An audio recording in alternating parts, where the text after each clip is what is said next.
Nek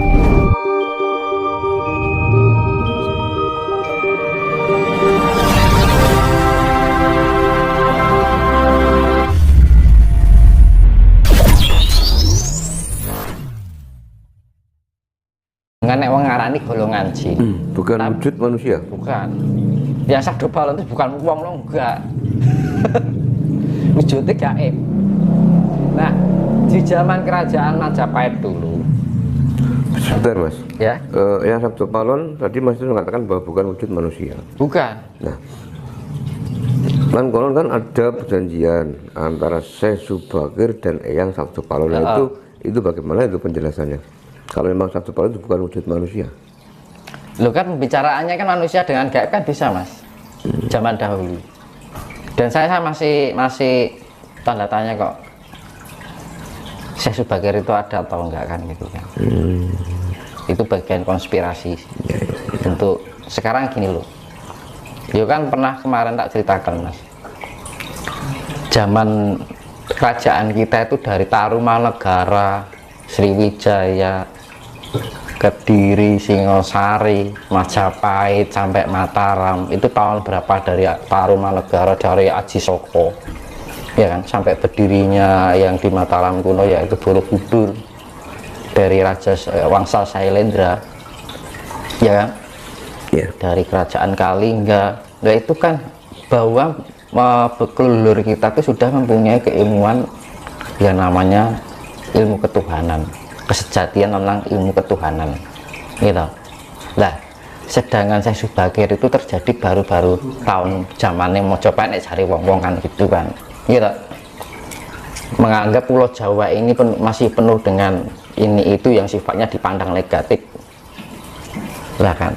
Itu kan bagian pembelokan mas, konspirasi agar apa orang Jawa yang sebelumnya menganut ajaran itu akhirnya menganut ajaran itu, bahwa ini dibikin gini siasat ini dengan dibikin cerita yang gawe cerita sepo wali. Akhirnya orang Jawa ini mengelupakan adat budayanya sendiri. Itu karena itu unsur politik mas. Lah apa sih mau ngerti sing gawe ning ditarke sapa?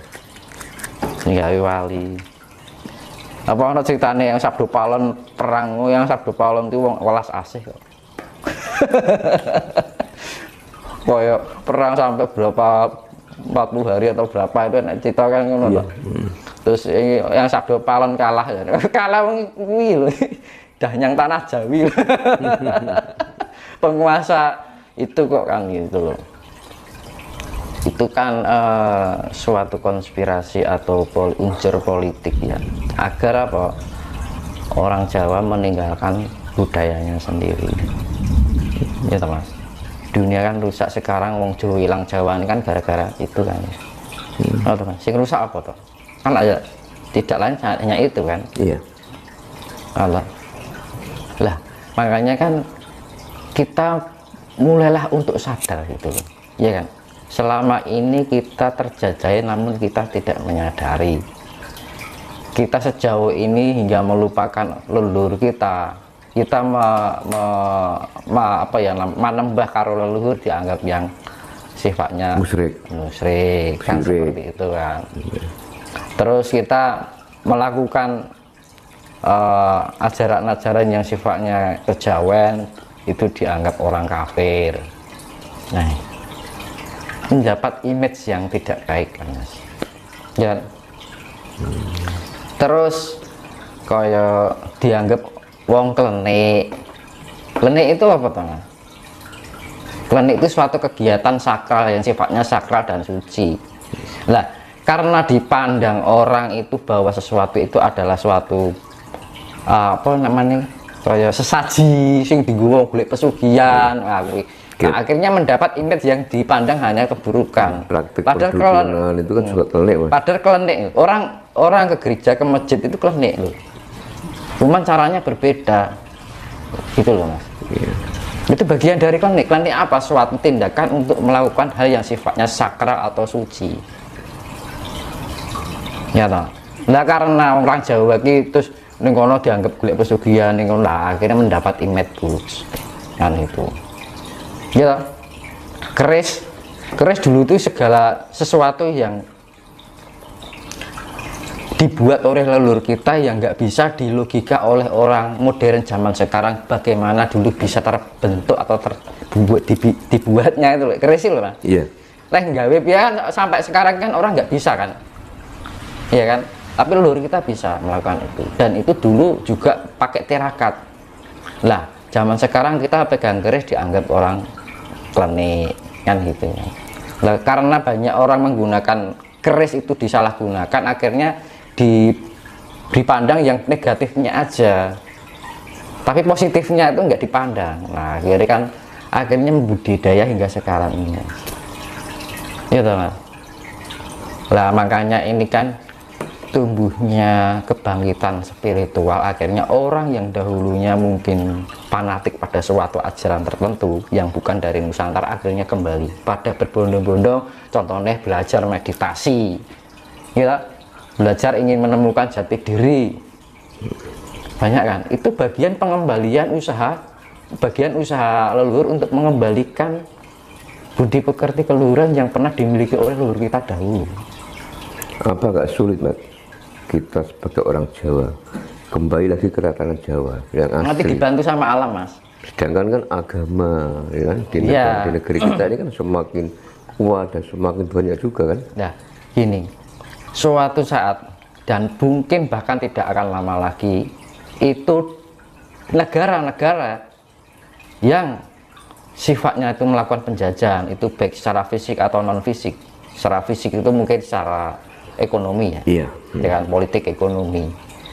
Nah terus secara non fisik itu politik agama ya. Nah negara-negara itu nanti akan dibilang pokoknya diguncang karo alam Mas. Digawe gampangane yang dulunya jaya jadi bangkrut, gampangnya seperti itu loh. Iya. Jadi menerima sebuah kemiskinan kayak gitu. Kapan itu Mas? Ya nggak lama lagi Mas. Itu nanti alam. Suatu ketika akan ada yang namanya kemarau panjang. Kemarau panjang ketika itu negara-negara yang miskin air itu akan sangat kelaparan. Indonesia terkena? Ya enggak. Kenapa Mas? Lah kan di sini kan penuh air Mas, kan banyak tanaman. Loh, negara yang paling banyak mata airnya itu di Pulau Jawa loh. Pulau Jawa itu airnya melimpah. Nah enaknya hidup di daerah yang banyak di dalam buminya itu terdapat unsur yang namanya lava, itu jalur lava itu memang begitu. Akhirnya kan banyak tumbuhan kan di situ, karena terjadi humus, terjadi pelapukan, pertumbuhan, kesuburan untuk pertumbuhan itu kan akhirnya kan banyak pertumbuhan di situ, kayak pohon-pohon kan gitu kan. Makanya manusianya juga padat kan gitu kan Pulau Jawa ini. Gitu. Dan itu kan juga akan menghasilkan banyak kandungan air.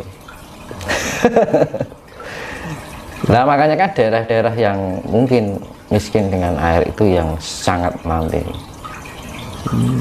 nanti jangan heran suatu ketika nanti di belahan utara Pulau Jawa itu banyak orang yang berbondong-bondong ke Indonesia. Sekarang pun sudah mulai Mas. Yang mungkin ada sebagian orang luar negeri yang sudah pindah ke Indonesia. Banyak Mas sekarang. Iya toh? Iya. Nah, itu nanti tapi jatahnya mereka bukan menjajah suatu ketika nanti, karena mereka ingin mendapatkan pengayoman dari negeri Nusantara ini. Makanya dibilang suatu ketika Indonesia ini akan menjadi mercusuar dunia karena kaya sendiri, masih dibangun oleh para wiji-wiji pinileh yang generasi Mojopahit kedua ini. Itu sudah pada nongol Mas. Makanya kan banyak sekarang orang mendapatkan pencerahan, pengen belajar meditasi, menemukan jati diri, menjadi light worker, ya kan? Lagi musuh toh Mas. Nah, mulai terbangkitkan. Nah, itu bagian dari zaman leluhur.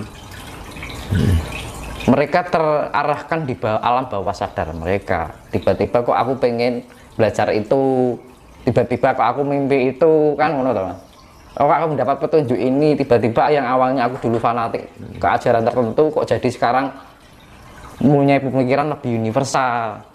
Nah, itu secara alam bawah sadarnya ada inkarnasi dari jiwa-jiwa lampau yang masuk ke tubuh wadah baru ini. Mungkinkah nanti ke depan manusia ini akan meninggalkan agama ya?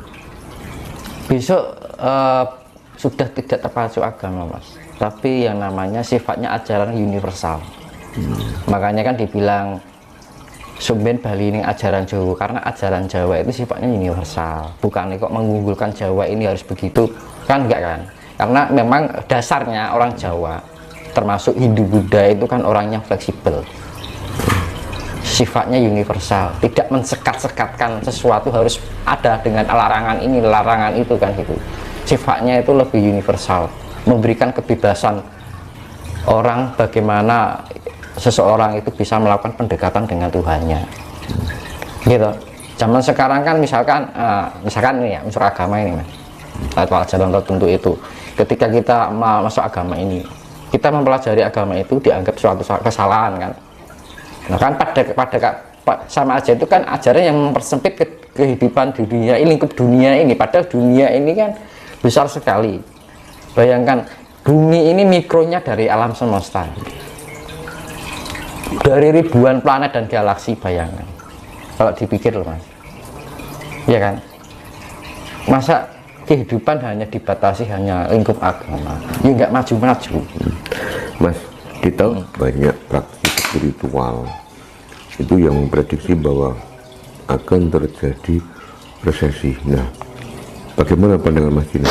resesi singgi Mas. Ya intinya ekonomi mulai dan sebagainya. Itu bagian dari gemblengan alam semesta Mas. Terjadi pasti. Ya mental. Di tahun ini Itu memang semuanya segala untuk mempersiapkan hal yang baru nanti. Mentalnya memang digembleng dulu. Entah itu arah ekonomi, ya, setelah masalah keluarga, masalah cinta, masalah pekerjaan, apapun yang berkaitan dengan aspek kehidupan ini. itu dialami umat seluruh dunia atau memang di Semuanya. Indonesia? Semuanya. Lah, akhirnya orang timbul dengan adanya masalah itu, ada bagian banyak orang yang tidak timbul kesadarannya, dan sebaliknya bagi orang-orang tertentu akan tumbuh suatu kesadaran itu tadi. Makanya dibilang kebangkitan spiritual, timbullah kesadaran-kesadaran ini Mas. Orang-orang mulai berpikir kembali, akhirnya merenungi segala kehidupannya, ya kan. Akhirnya menemukan hal-hal yang baru yang bisa mencerahkan dia, gitu Mas. Nah, akhirnya timbul suatu pengertian-pengertian baru, pengetahuan-pengetahuan baru yang membawa mereka pada arah yang sifatnya pencerahan untuk seluruh dunia ini. Makanya diperlukan zaman pencerahan. Nah, dunia kan sedang gelap ini.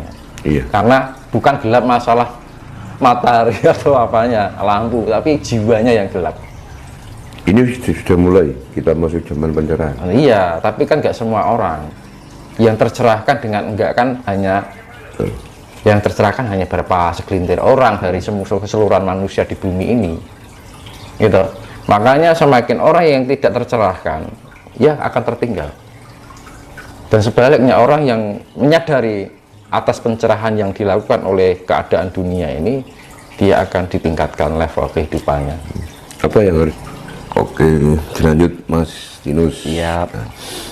Bahwa sekarang ini kan tadi Mas Tinus mengatakan bahwa sudah memasuki zaman yang tercerahkan. Nanti akan kelihatan bahwa ciri-ciri orang ini sudah tercerahkan, orang ini belum, nanti kelihatan.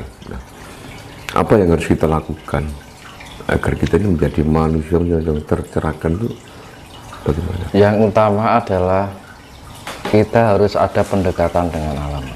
Utama. Kuncinya di situ. Mau orang melatih kesadaran, membangkitkan kundalini tanpa ada pendekatan dengan alam adalah sia-sia. Contohnya Mas? Ya? Contohnya? Ya, kita mulai komunikasi dengan alam, secara batin.